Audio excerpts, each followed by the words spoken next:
Meu Senhor e meu Deus, creio firmemente que estás aqui, que me vês, que me ouves. Adoro-te com profunda reverência. Peço-te perdão dos meus pecados e graça para fazer com fruto este tempo de oração. Minha Mãe Imaculada, São José, meu Pai, Senhor, anjo da minha guarda, intercedei por mim. Quando li as leituras de hoje, pensei na chamada de Deus aos cristãos, aos laicos, a participarem na edificação da sociedade, em concreto, na política. Recordei um testemunho muito bonito de uma mulher portuguesa, não vou dizer o nome, porque o que queria trazer à nossa oração, à nossa conversa contigo, Senhor, era o seu testemunho, a sua convicção de que Deus a chamava a estar presente na sociedade, independentemente de concordarmos ou não com as suas ideias. Leio um artigo de um jornal, uns meses antes dela falecer, um testemunho que ela nos deixa, em que nos fala de que descobre a política como o amor da cidade e do seu bem, na sua casa. Diz que nasceu numa família com convicções políticas, com sentido do amor e do serviço a Deus e à sociedade. E depois transmite-nos que sempre procurou viver de acordo com esses princípios que tinham a ver com os seus valores. Diz assim: tenho tentado deles dar testemunho na vida política e no serviço público, sem transigências, sem abdicações, sem meter no bolso ideias e convicções. Convicções que partem de uma fé profunda no amor de Cristo, que sempre nos diz, como repetiu João Paulo II, não tenhais medo. Graças a Deus, nunca tive medo. Nem das fugas, nem dos exílios, nem da perseguição, nem da incerteza. Nem da vida, nem da morte. Suportei as rodas baixas da fortuna, partilhei a humilhação da diáspora dos portugueses de África, conheci o exílio no Brasil e em Espanha. Aprendi a levar a pátria na sola dos sapatos. Como no Salmo, o Senhor foi sempre o meu pastor e por isso nada me faltou, mesmo quando faltava tudo. E diz um pouco mais à frente que fala das suas ideias e das suas entregas na política, mas o que me chama a atenção é o também aqui servi, o melhor que sou e pude. Fala de como se bateu por causas cívicas e como numas foi vitoriosa, noutras derrotada, etc. E termina. Nas fraquezas e limites da condição humana, tentei travar esse bom combate de que fala o apóstolo Paulo e guardei a fé. Tem sido bom viver estes tempos felizes e difíceis, porque uma vida boa não é uma boa vida. Estou agora num combate mais pessoal, contra um inimigo subtil, silencioso, traiçoeiro. Neste combate, conto com a ciência dos homens e com a graça de Deus, Pai de nós todos, para não ter medo. E também com a família e com os amigos, esperando o pior, mas confiando no melhor. Seja qual for o desfecho, como o Senhor é meu pastor, nada me faltará. Hoje lemos na primeira leitura um episódio da história do rei Ezequias. Ao longo do ano litúrgico vamos lendo na missa muitas histórias do povo de Israel. Apareceram muitos reis e tristemente não são nada edificantes. Mas hoje vemos uma exceção, Ezequias, que recebe uma carta de Senaquerib, a rei da Assíria, a grande potência do momento, que envia mensageiros a Ezequias dizer-lhe: assim dirás a Ezequias, rei de Judá, não te deixes enganar pelo teu Deus, em quem confias, dizendo Jerusalém não cairá em poder do rei da Assíria.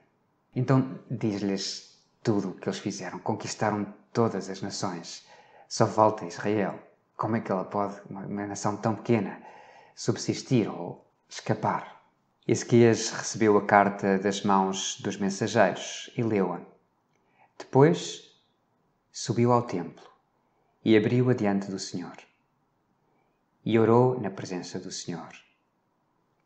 A mim chama muita atenção esta reação de Ezequias, este colocar-se diante de Deus, tomar as decisões diante de Deus, vai rezar, Senhor, Deus de Israel, e invoca-o e pede-lhe, inclinai os vossos ouvidos, Senhor, escutai, abri os vossos olhos e vede. Escutai as palavras de Senaqueribe e recorda, é verdade, a Assíria dizimou todas as nações. Lançaram fogo aos seus deuses, porque não eram deuses, mas obra das mãos dos homens, feitos de madeira e de pedra, e assim os puderam destruir. E então dirige-se ao Senhor. Agora, Senhor, salvai-nos das mãos de Senaqueribe, para que todos os reinos do mundo saibam, Senhor, que só vós sois Deus. A história vai acabar bem. O profeta Amós vai-lhe dizer que confie no Senhor, que não ceda a Senaqueribe. E, de facto, uma peste vai alcançar o acampamento de Senaqueribe, que está a vir com um exército portentoso para dizimar Jerusalém, e eles não lançam sequer uma única seta, tal como o profeta tinha anunciado.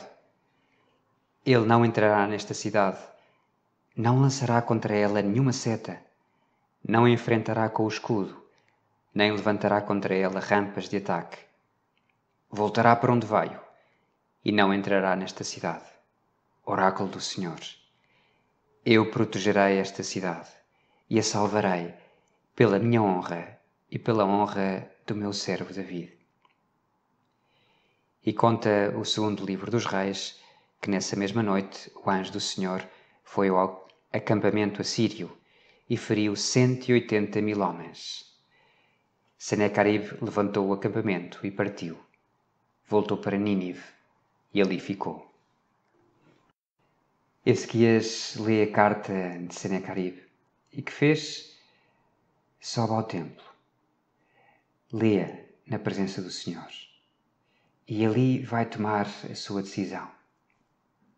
Vieram-me à cabeça vários episódios da história de cristãos que ocuparam cargos políticos e, em concreto, recordava essa carga e, aliás, metia-me na pele dessas pessoas e na de Ezequias tentar ver o que isso significava, depois tomar a decisão, rendo-me ou não me rendo, tenho a vida de todo o meu povo sobre as minhas costas.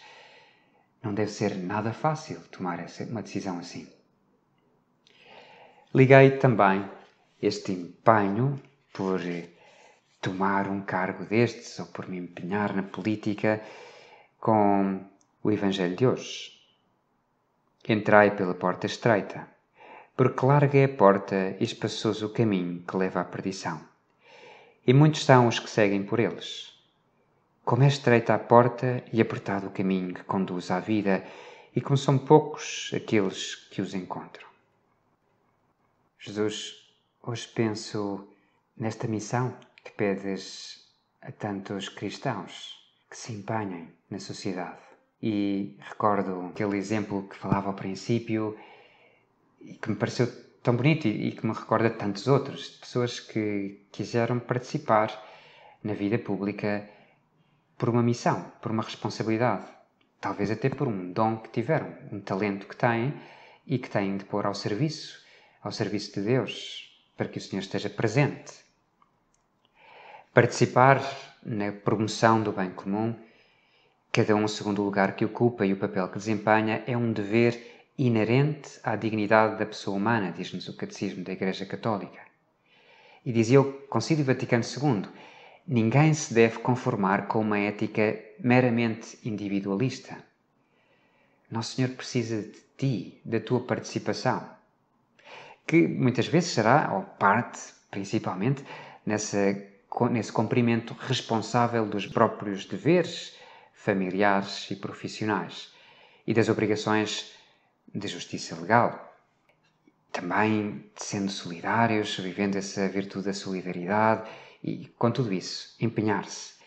Aqueles a quem lhes corresponde particularmente são os leigos, por isso tens de ter uma boa formação E também o empenho e dizer: aqui estou, entrai pela porta estreita, porque é larga a porta e espaçoso o caminho que leva à perdição. Encolher-se, pensar só em si, é o caminho longo e fácil e espaçoso. Nosso Senhor pede-nos mais. Olhamos para Nossa Senhora e pedimos-lhe ajuda, para termos essa coragem, essa valentia de decidir a nossa vida com essa grandeza de alma e estar disposto a fazer aquilo que o Senhor nos peça, ainda que seja difícil e talvez nos sintamos até pouco preparados. Dou-te graças, meu Deus, pelos bons propósitos, afetos e inspirações que me comunicaste nesta meditação. Peço-te ajuda para os pôr em prática. Minha Mãe Imaculada, São José, meu Pai e Senhor, anjo de minha guarda, intercedei por mim.